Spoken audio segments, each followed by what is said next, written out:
உங்களை யாராவது நீ ஒரு மக்கு, உனக்கு பேச வரல, உனக்கு படிக்க வரல, உனக்கு எழுத வரல, நீ அழகா இல்லை அப்படின்ட்டு குறை சொல்கிறாங்களா? அவங்களுக்கு நன்றி சொல்லுங்கள். கொஞ்சம் இந்த கதையை கேளுங்க, சிந்தியுங்கள். உலக புகழ்பெற்ற நகைச்சுவை நடிகரான சார்லி சாப்ளினுடைய கனவை பற்றி தான் நான் உங்களுக்கு சொல்ல போகிறேன்.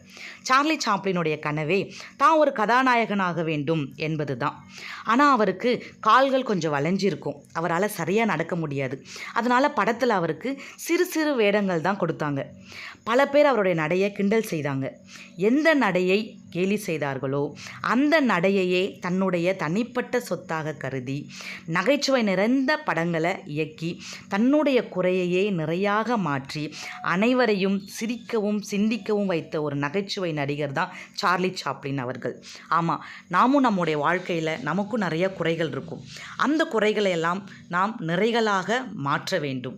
நிறைகளாக மாற்றும் பொழுது வெற்றி அடையலாம்.